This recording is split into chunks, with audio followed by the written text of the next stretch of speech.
오늘 본 말씀을 가지고 갈릴리에서 그를 배우리라 하는 제목으로 함께 은혜를 나누겠습니다. 할렐루야. 우리 하나님의 은혜와 부활하신 예수 그리스도의 평강이 사랑하는 우리 태원의 성도 여러분들과 그 가정과 여러분의 삶 속에 충만하시길 주님의 이름으로 축원합니다. 지난 주일은 부활절이었고요. 오늘은 부활 후 첫 주가 되겠는데 우리는 지금 부활의 절기를 보내고 있습니다. 실록이 우거지고 그리고 꽃들이 만발한 정말 좋은 봄날을 우리가 맞이했어요.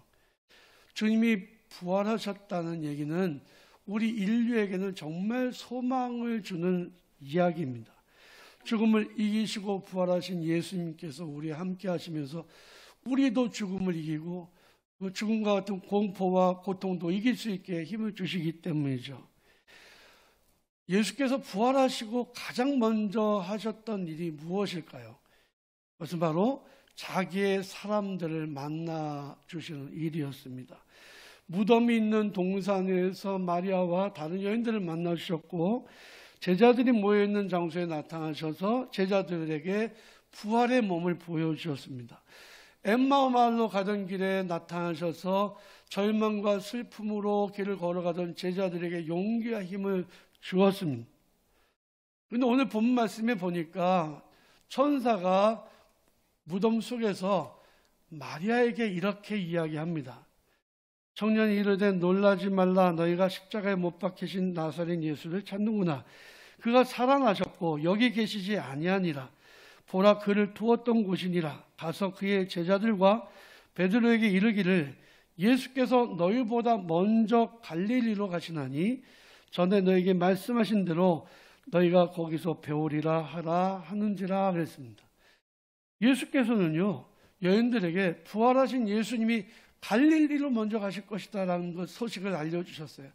그리고 너희를 거기서 만나야 할 것이다 라고 말씀하십니다. 이 이야기는 무슨 말씀이냐면 제자들을 갈릴리로 초대하시는 그런 메시지죠. 예수께서 부활하시고 가장 먼저 갈릴리로 가셨습니다. 이유가 무엇이었을까요? 보통 정치인들이 은퇴를 한다면 그 은퇴한다는 말을 어떻게 믿어요? 은퇴했다가 다시 복귀하고 이러잖아요. 그런데 은퇴했다가 다시 복귀할 때는 꼭 어디를 가냐? 국립현충원을 갑니다. 거기 가서 참배를 하죠. 아니면은 자기의 정치적인 스승의 무덤에 가서 거기에 참배를 하고 글을 씁니다. 새로운 자기의 각오를 쓰는 거죠.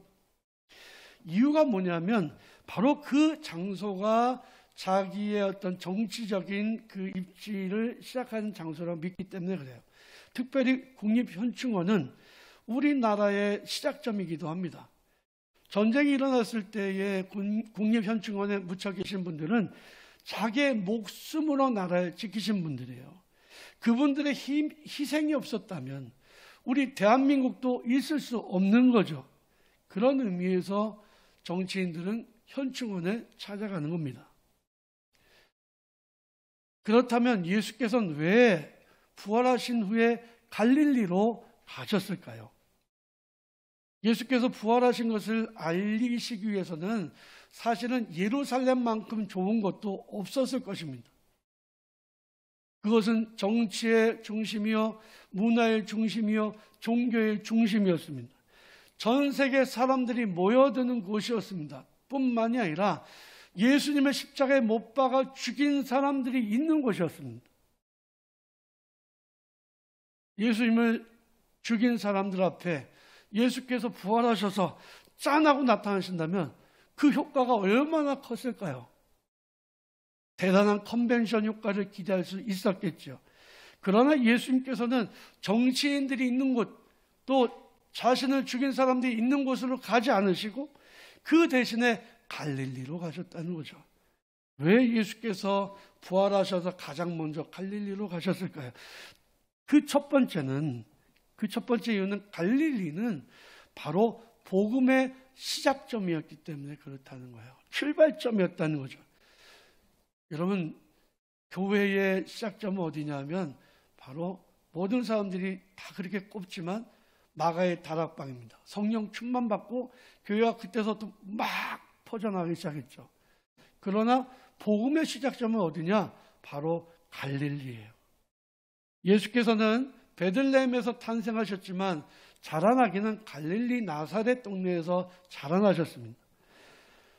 나이 30이 돼서 공생애를 시작하실 때도 가장 먼저 시작하신 곳이 어디냐? 갈릴리였습니다. 예수께서는 세례 요한에게 세례를 받으시고 본격적으로 갈릴리에서 회개를 선포하시고 하나님 나라를 선포하셨습니다. 예수께서 죽음을 이기시고 부활하셨어요. 그리고 바로 복음의 시작점인 그 장소로 제자들을 불러주셨습니다. 제자들은 예수님을 부인하기도 하고 도망하기도 했습니다. 상처투성이 실패의 그 연속이었던 제자들을 다시 갈릴리로 불러 모으셨습니다. 그리고 거기서부터 다시 복음을 전하라고 제자들에게 사명을 맡겨주신 거예요. 요한의 아들 시몬아, 내가 날 사랑하냐? 그렇다면 내 양을 치라고, 내 양을 먹이라고, 복음을 전파하라고 제자들에게 명령하셨습니다. 교회는 어쩌면 제자들이 갈릴리에서 부활하신 예수님을 만난 그때서부터 태동되었는지 모릅니다. 교회의 사명은요, 복음을 전하는 데 있습니다. 교회가 다양한 기능을 하죠. 그렇지만 교회의 가장 중요한 핵심적인 그 사명은 복음을 전하는 거예요. 그래서 교회는 다시 갈릴리로 돌아가야 합니다. 코로나로 인해서 교회가 굉장히 위축되고 있어요. 사회적으로 교회에 대한 평가도 좋지 않습니다. 우리는 억울하죠. 우리가 뭘 잘못했길래? 우리가 잘못한 거 없어요. 그렇지만 위축되고 있습니다. 교회가 지금 아무 일도 하지 못하고 있어요. 근데 이럴 때 우리가 분명히 알아야 됩니다. 교회는 다시 갈릴리로 돌아가서 부활하신 예수 그리스도를 만나고 거기서부터 복음을 전하는 사명을 감당해야 됩니다. 지금 제가 보면요, 우리 교회는 정말 하나님의 은혜로 이 코로나 잘 이겨내고 있습니다. 얼마나 잘 되는지 몰라요. 우리 교회 오늘 부장회의도 했지만 우리가 세운 예산보다도 훨씬 그래도 초과해서 계속해서 성도 여러분들이 헌금하고 계세요.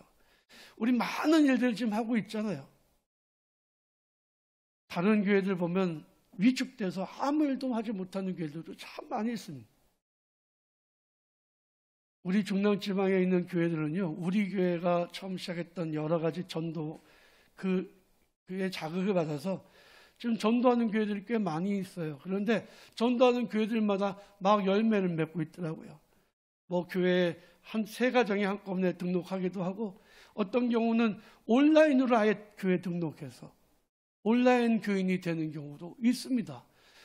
우리도 지금 복음이 시작된 그 장소, 바로 갈릴리로 가서 부활의 주님을 만나고 복음을 힘껏 전하는, 정말 어렵다고, 모든 것이 힘들다고, 이젠 전도하기 어려운 시대라고 낙심하고 있는 것이 아니라 복음을 전하는 사명을 잘 감당하는 우리 태원의 성도들이 되시길 주님의 이름으로 축원합니다. 둘째로, 부활하신 주님이 왜 제자들을 갈릴리로 부르셨을까요? 그 이유는 갈릴리가 첫사랑의 장소이기 때문에 그렇습니다. 여러분, 첫사랑 기억하시나요? 뭐 지금 내 아내가 내 남편이 첫사랑이실 거예요, 아마. 근데 뭐 그 처음 만난 그 장소, 그 첫사랑의 그 기억을 여러분들 잊을 수 있나요? 잊을 수 없죠. 10년이 지나가도 몇십 년이 지나가도 잊을 수 없을 겁니다. 예수님에게 있어서 첫사랑은 누구였느냐? 바로 제자들이었습니다. 갈릴리 바닷가에서 예수님께서는 제자들을 부르셨습니다. 그들을 부르셔서 사명을 맡겨주셨습니다. 제자로 그들을 데리고 다니셨어요. 그 첫사랑의 기억을 예수님이 잊으실 수 있을까요? 또 제자들에게 있어서 첫사랑은 누구냐? 예수 그리스도십니다. 갈릴리 해변에서 고기를 잡던 시몬과 그의 형제 안드레에게 예수께서 나타나셔서 나를 따라오너라, 내가 너희를 사람 낚는 어부가 되게 하리라 말씀하셨을 때에 그들이 배와 그 기구들을 다 버리고 예수님을 즉시 따랐다고 마가복음 1장에서 기록하고 있어요. 그들에게 있어서 예수님을 처음 만난 그 첫사랑 기억을 잊을 수 있을까요? 아마 잊을 수 없었을 것입니다. 네, 부활하신 예수님이 이제 천사를 통해서 너희들보다 먼저 갈릴리로 갈 것이다. 거기서 너희를 만날 것이라고 소식을 전했을 때에 그 소식을 전해드린 베드로와 안드레와 제자들은 아마 전율했을 것입니다. 자기들이 주님을 처음 만난 그 자리, 그 첫사랑의 장소에서 부활하신 예수님을 다시 만날 수 있다는 것은 얼마나 놀랍고 얼마나 감사한 일이겠습니까? 제자들은 갈릴리로 갔고요. 그리고 예수님을 어디서 만나야 될지 몰라요. 예수님이 나타나시겠지는 하겠지만 기다리는 동안에 고기를 잡기 시작했습니다. 평생 해온 일이 고기 잡는 일이라 그날도 그냥 고기를 잡았어요. 그런데 자기들이 처음 예수님을 만났을 때처럼 밤새도록 그물질을 했는데 단 한 마리의 물고기도 잡지 못했습니다.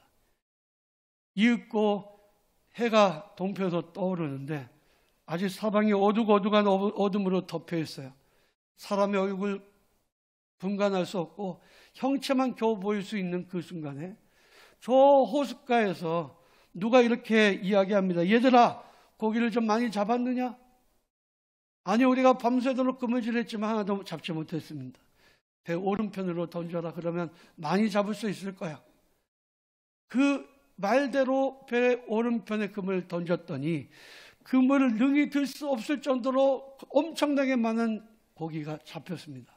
나중에 세어보니까 153마리였어요. 그때 요한복음을 기록한 요한이 예수님이시다 이렇게 이야기합니다. 옆에 있었던 시몬 베드로가 그 이야기를 듣고는 옷을 벗고 있었는데 겉옷을 몸에 두르고는 물로 뛰어내려서 예수님을 향해서 갑니다. 다른 제자들도 물고기를 가지고 배를 끌면서 왔죠. 무태 올라가 보니까 부활하신 예수님이 제자들을 위해서 아침 조반을 준비해 놓고 계셨습니다. 그날 아침 제자들은 바로 자기들이 주님을 만났던 첫사랑의 그 자리에서 부활하신 예수님을 만난 거예요. 사랑하는 성도 여러분, 여러분들은 예수님을 처음 만났던 장소를 기억하고 계십니까? 내가 주님을 사랑한다고 처음 고백했던 그 장소, 그 순간을 기억하고 계십니까? 만약에 그 순간으로 가서 다시 부활하신 예수님을 만날 수 있다면 우리의 마음이 뜨거울 수밖에 없어요. 한국교회는 첫사랑의 그 감동을 잃어버리고 있습니다. 내가 언제 예수님을 만나고 내가 언제 예수님을 나의 구주로 영접했는지를 기억해야 합니다. 부활하신 예수님은 우리가 처음 주님을 만났던 그 장소로 우리를 초대하고 계세요. 갈릴리로 오라고 말씀하십니다.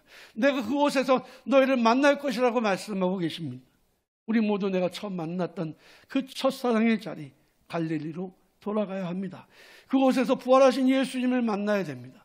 한국교회는 부활하신 예수님을 만남으로 첫사랑을 회복해야 됩니다. 사랑하는 성도 여러분, 여러분들이 주님을 처음 만난 그 첫사랑의 기억을 회복하시기를 주님의 이름으로 축원합니다. 셋째로 부활하신 예수님께서 제자들을 갈릴리로 부르신 이유는 그곳이 슬픔의 자리, 눈물의 자리, 고통의 자리였기 때문에 그렇습니다. 갈릴리는 여러분들도 나중에 기회가 있으면 한번 가보시기를 원하는데 바다처럼 넓은 엄청나게 큰 호수예요. 물이 풍부하니까 거기에 물고기도 많고요. 그리고 농사를 지으면 농사도 참 잘 됩니다. 비옥한 땅이죠. 하지만 정치적으로나 신문상으로 소외된 지역이었습니다. 예루살렘을 중심으로 해서 사는 사람들은 그래도 인정을 받았는데 먼 지역, 이 갈릴리에 살고 있었던 사람들은 촌동네 사람 취급을 받았다는 거예요. 뭐 갈릴리에서 나사렛에서 무슨 대단한 게 나와? 그럴 수 없잖아. 문화적으로도 소외되고 정치적으로도 소외되고 그런데 핍박과 박해는 정말 많았던 지역이에요. 그래서 그 지역은 위로와 소망이 꼭 필요한 자리였습니다. 정치적으로 많은 핍박을 받았는데 사도행전 5장에 보면 사도 바울의 스승인 가말리엘이라고 하는 바리새인이 이렇게 말합니다.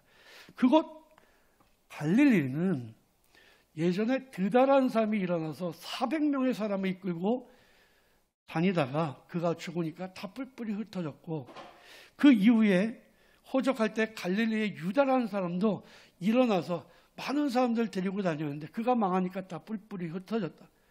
지금 예수의 제자들이 저렇게 막 움직이는 것 같지만 결국에 저들도 하나님의 뜻이 아니라면, 예수가 메시아가 아니라면 저들도 다 그냥 망하고 말 거니까 내버려 두자, 이렇게 얘기했어요. 그 말의 이야기를 듣다 보면 갈릴리에서는 여러 번의 그 밀란이 일어났고, 그리고 그 밀란으로 인해서 죽은 사람들이 부지기수로 많았다는 것을 알 수 있죠. 예수님이 사역하시던 당시에 로마의 총독으로 빌라도가 부임하게 됩니다. 근데 빌라도가 부임하자마자 이 과격분자들이 시위를 일으켜요, 갈릴리에서. 그래서 빌라도가 그곳에 군대를 끌고 가서 그 사람들 2,000명을 잡아다가 갈릴리 호숫가에 십자가를 매달고 거기서 다 처형해 버렸습니다. 역사가인 요세푸스 이야기를 빌려보면 그때 갈릴리 호숫가에서 2,000명의 사람들이 사나흘 동안 죽어가면서 비명을 지르고 신음소리가 엄청났다라고 하는 기록이 있어요. 그러니까 정말 많은 사람들이 그곳에서 죽은 거죠. 아마도 가족 중에 한두 사람은 갈릴리 사람들 중에 그 희생당한 사람들이 있었을 것입니다. 그곳은 죽음의 땅이었고 흑암의 땅이었습니다. 절망의 구름이 그 땅을 덮었을 것입니다. 그런데 부활의 주님이 그 땅으로 가시는 거예요. 죽음의 길에 헤매던 사람들이 큰 빛을 보고 구원을 얻게 되었습니다. 예수께서 오시기 약 700년 전에 이사야 선지자를 통해서 이런 말씀이 기록되어 있습니다. 전에 고통받는 자들에게는 흑암이 없으리로다. 옛적에는 여호와께서 스불론 땅과 납달리 땅이 멸시를 당하게 하셨더니 후에는 해변길과 요단 저쪽 이방의 갈릴리를 영화롭게 하셨느니라. 흑암에 행하던 백성이 큰 빛을 보고 사막의 그늘진 땅에 거주하던 자에게 빛이 비추도다 그랬습니다. 갈릴리는 흑암이 가득했던 땅이었지만 부활하신 예수님이 가심으로 그 땅에 빛이 비치게 되었다는 거죠. 이는 한 아기가 우리에게 낳고 한 아들 우리에게 주신 바 되었는데 그의 어깨에는 정사를 메었고 그의 이름은 기묘자라 모사라 전능하신 하나님이라 영존하신 아버지라 평강의 왕이라 할 것입니다. 이 메시아의 예언의 말씀이 그 갈릴리 땅에서 이루어진 거예요. 예수께서 부활하셔서 다른 지역이 아니라 가장 먼저 갈릴리로 가신 이유는 그 땅이 위로가 필요한 땅이요, 소망이 필요한 땅이요, 큰 빛이 비춰야 될 땅이었기 때문에 그렇습니다. 갈릴리가 제자들의 사역의 출발점이 되어야 하는 이유가 바로 거기에 있는 거예요. 그 땅이 눈물의 땅이요, 소외된 땅이었기 때문에 그렇습니다. 제자들은 한때 예루살렘의 화려한 왕궁과 거룩한 성전의 눈을 그냥 어떻게 둘 수 없을 정도로 마음을 빼앗겨 버렸습니다. 제자들 중에 하나가 예수님 이 성전을 보십시오. 얼마나 대단합니까? 그때 예수께서 그 제자에게 말씀하시죠. 너가 이 성전을 보느냐? 내가 이 성전을 사흘 만에 헐어버릴 것이다.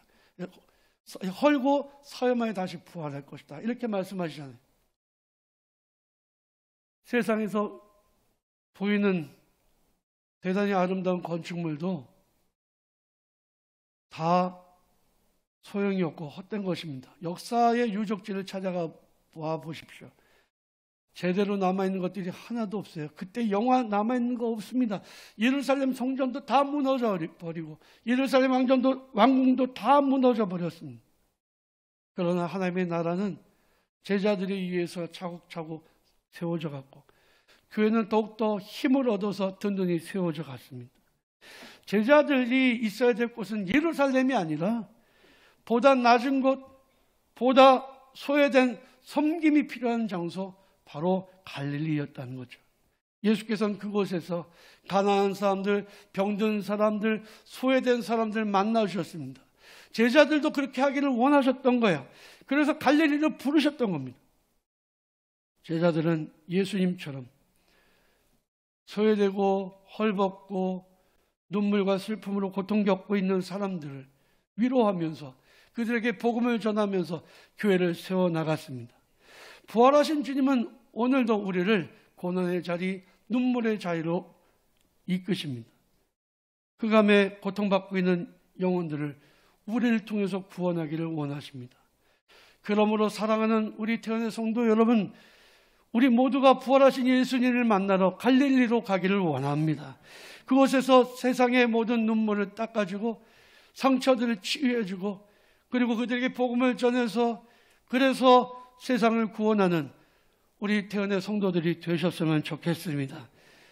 바라기는 부활하신 예수님을 갈릴리에서 만나서 첫사랑을 회복하고 복음의 증인이 되어 교회를 세워나가고 그리고 슬픔과 고통 있는 자리에서 섬김으로 하나님 나라를 세워나갔던 제자들처럼 그렇게 우리도 주님 맡겨주신 사명에 충성을 다하는 부활의 증인이 되어 희망을 노래하는 우리 태어난 성도들이 되시기를 주님의 이름으로 축원합니다.